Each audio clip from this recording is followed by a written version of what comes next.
네, 안녕하십니까. 이은희 전문가입니다. 오늘 말씀드릴 내용은 수술비 보험에 대해서 말씀드려 볼까 하는데요. 과연 내가 평생 동안 수술을 몇 번이나 할까? 그 수술비를 과연 준비할 필요가 있을까? 실비 있는데 그럼 됐지. 진단비 있는데 이러면 됐지. 이렇게 생각하시는 분들이 있으실 거예요. 그런데 왜 수술비 보험 왜 필요한지 이제부터 천천히 한번 알아보겠습니다. 자, 2대 질환 많이 준비하고들 계시죠? 자, 뇌질환, 그다음에 심장질환, 2대 질환이라 해서 또 3대 질환이라 해서 진단비는 많이 보장들 가지고 계실 거예요. 그런데 2대 질환은 평균적으로 수술하는 횟수를 한번 볼까요? 평균적으로 2.7회 정도를 수술을 하신다고 합니다. 그러면 진단비로 가지고 계셨다면 어떻게 될까요? 일회성으로 1회만 진단비로 가져가시게 되겠죠. 하지만 반복적인 수술비는 수술이 반복적으로 될 때마다 이루어지기 때문에 반복적으로 받으실 수가 있는 거예요. 2대 질환으로 가장 많이 하는 시술법 같은 경우에는 스텐트 삽입술인데요.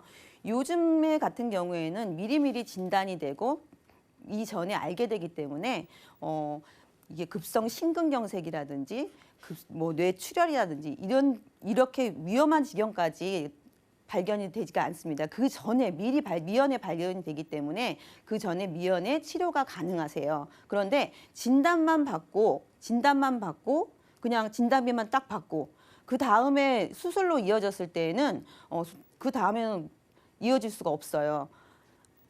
제가 말이 왜 이렇게 버벅거릴까요? 죄송합니다. 자, 연도별 수술 추이를 볼게요. 지금 보시면 이렇게 우상향하는 범위가 보이는데요.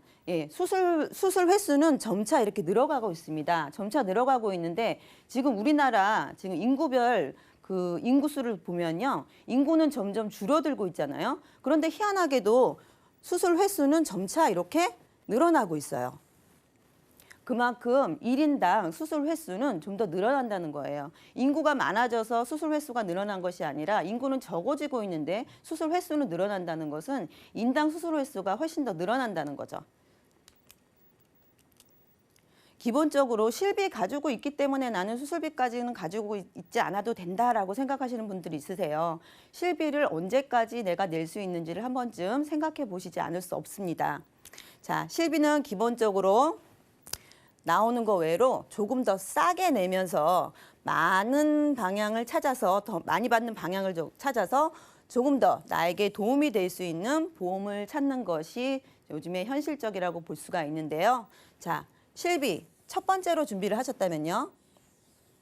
그 다음에 암이나 뇌혈관이나 심혈관이나 여러 가지 진단비를 아마 준비를 두 번째로 하실 거예요. 그 다음에 이제 수술비를 준비를 하실 텐데요. 세 번째로 준비를 많이 하실 텐데요. 자, 실비 몇 세까지 가지고 가실 수 있으실까요? 지금 80세, 90세 되신 분들 실비 가지고 계신가요? 진단비. 70세, 60세 되시는 분들 진단비, 암 진단비라든지 뇌혈관 진단비라든지 심장 진단비 1,000만 원 정도 준비하시려면 얼마 정도 내야 될까요? 실비는 100세까지 가져가기 힘들고 진단비는 1,000만 원 만드는 데에도 몇만 원씩 내야 되고 그런데 그 모든 것들을 해결해 줄 수 있는 방법이 있습니다. 자, 제가 지금 이렇게 두 가지 영역으로 나눠봤는데요. 자, 이쪽 첫 번째로 보시면 여기 보시면 포괄적인 보장의 실비 영역이라고 지금 표시가 되어 있죠. 여기 보시면 질병 수술비, 상해 수술비, 어떤 금액이 10만 원부터 어느 50만 원까지 상해 수술비도 10만 원서부터 150만 원까지 정액 진단으로 만약에 준비해 주실 수가 있으세요. 어떤 질병 수술을 하시던 어떤 상해 수술을 하시던 준비를 하실 수 있는 부분이죠. 종수술비라고 들어보셨나요? 1종부터 5종까지 어떤 수술을 하셔도 어떤 질병에 대한 수술을 하셔도 어떤 상해에 대한 수술을 하셔도 그 강도에 따라서 1종부터 5종까지 나누어서 지급이 되는 수술비입니다. 이렇게 나누어 볼 수 있고요. 특정 질병 수술 보장이라고 되어 있는데요. 굉장히 진단비적인 영역을 가지고 있어요. 수술비라고는 되어 있지만 64대 수술비, 32대, 5대 같은 경우에는 5대 기관이라고 말씀드릴 수가 있는데요. 뇌, 심장, 간, 폐, 신장 이렇게 중요한 5대 기관을 말씀드리고 있습니다. 또 요즘에 많이들 준비하고 계시는 뇌혈관, 허혈성 이런 부분들은요. 만약에 이 부분을 진단비로 바꿔버린다면 금액 자체가 너무 비싸서 가입하기가 굉장히 힘드실 거예요. 근데 진단비로 만약에 준비를 하셨다면은 진단비는 일회성이죠. 그런데 수술비는 수술을 할 때마다 반복적으로 나가실 수가 있는 겁니다. 만약에 나이가 들어서 실비 같은 경우에 60세, 70세가 되었을 때 몇십만 원씩 되는 금액을 매달 낼 수는 없을 거예요. 그런데 이 수술비 보장으로 만약에 준비를 해 놓으셨다면 그 이후에 일정 기간 내고 100세까지 내지 않고도 보장을 받으실 수가 있는 거죠. 진단비처럼 받으실 수가 있는 거예요. 자, 그럼 지금 예시를 한번 들어볼까요? 지금 여기 뇌혈관 진단비에 8,030만 원이라 지금 나와 있는데요. 8,030만 원. 만약에 진단비로 8,030만 원 정도를 만약에 준비를 하시려면 도대체 얼마를 내야 될까요? 만약에 50세 기준이라고 생각을 해봅시다. 50세 기준이라고 생각을 하시면 아마 준비하기 너무 어려우실 거예요. 금액 자체가 2, 30만 원대로 껑충 뛰어 올라가 버립니다. 하지만 수술비로 준비를 하시게 되면 그렇지는 않으세요. 보시면 뇌혈관 수술비로 2천만 원을 준비하시고 또 32대나 또 5대 기간 그다음에 종수술비 어떤 종류의 수술을 하셔도 나오신다고 말씀드렸죠. 그다음에 질병 수술비도 어떤 수술을 하셔도 질병에 대한 수술비가 나왔을 때 뇌에 관한 어떤 수술을 하시면 8천만 원 정도의 효과를 보실 수가 있으세요. 그런데 이게 한 번 지급되는 것이 아니죠. 이후에 아까 전에 말씀드렸듯이 수술은 반복적으로 이루어지기 때문에요. 평균 1인당 지금 2.7회 정도가 나왔어요. 그렇기 때문에 2번 수술을 하시게 된다면 2번 이렇게 받으실 수가 있는 거죠. 심장 혈관도 마찬가지로 이렇게 지급을 받으실 수가 있는 겁니다. 그럼 큰 수술만 지급을 이렇게 많이 받으실 수가 있을까요? 작은 수술도 또 하실 수가 있겠죠. 아까 정액담보처럼 지금 나와 있는 이런 63대라든지 이런 부분들이 64대 수술비 안에도요. 이 관절이나 생식기 이런 부분들 들어있고요. 또 32대에도 또 들어있고요. 또 종수술비, 아까 1종부터 5종 수술비라고 말씀드렸는데 여기서는 관절염 같은 경우는 2종에 속해서 50만 원 정도, 그다음에 질병수술비 정액으로 나오실 수가 있고요. 또 인공관절도 그 안에 들어가져 있습니다. 이렇게 되면 관절염 수술비로도 710만 원 정도를 받으실 수가 있는데요. 제가 네이버에 한번 검색을 해보니까 관절염 어르신들 굉장히 많이 수술하시는데 한쪽 다리 수술하시는데 한 250만 원 정도 나온다고 하더라고요. 그럼 양쪽 다리 하시면 500만 원 정도? 그러면 입원금에다가 또 뭐 며칠 입원하시면 또 식비라든지 이런 부분까지도 이 수술비 하나로 다 해결이 되실 수가 있는 부분이시고요. 또 무지외반증 수술비 이거 많이들 지금 수술도 많이 하시더라고요. 보니까 이거는 아이들부터 어른까지도 많이 걸리는데요. 저처럼 이렇게 힐을 신고 다니는 젊은 여성들부터 또 아이들을 신발 모양은 다 똑같은데요. 발 모양은 다 각기 다르게 생겼잖아요. 그러다 보니까 엄지발가락이 새끼발가락 쪽으로 이렇게 치우쳐서 뼈가 이렇게 툭 튀어나오신 분들 뭐 사우나나 뭐 이런 데 가시면 많이 보실 수 있으실 거예요. 굉장히 통증을 유발한다고 합니다. 이런 수술을 하실 때에도 이런 64대 수술비에 들어가져 있고요. 그리고 또 이렇게 종수술비에서도 되어 있고요. 진단비처럼 그 안에 수술비가 포함이 다 되어 있습니다. 이렇게 됐을 때도 610만 원 정도 받으실 수가 있으세요.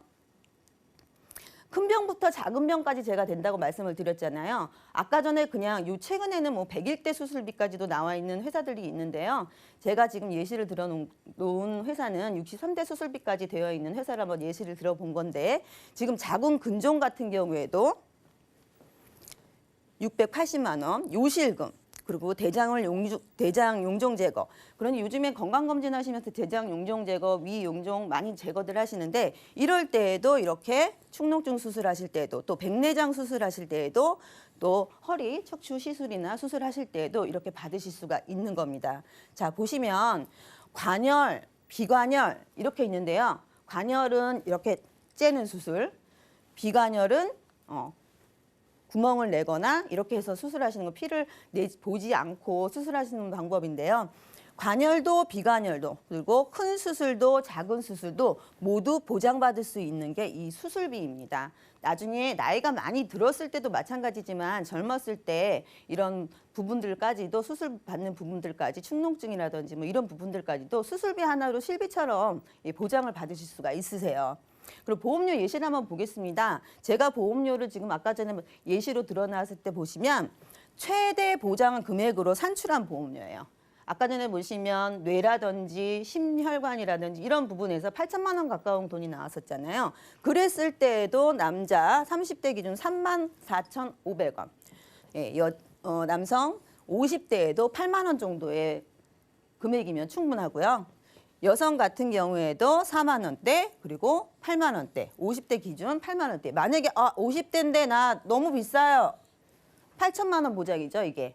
금액을 낮추시면 됩니다. 한 4, 5천만 원 정도만 난 보장을 받고 싶다. 그러시면은 진단금을 보장 금액을 좀 낮추시면 예, 이 보험료도 그만큼 내려가겠죠.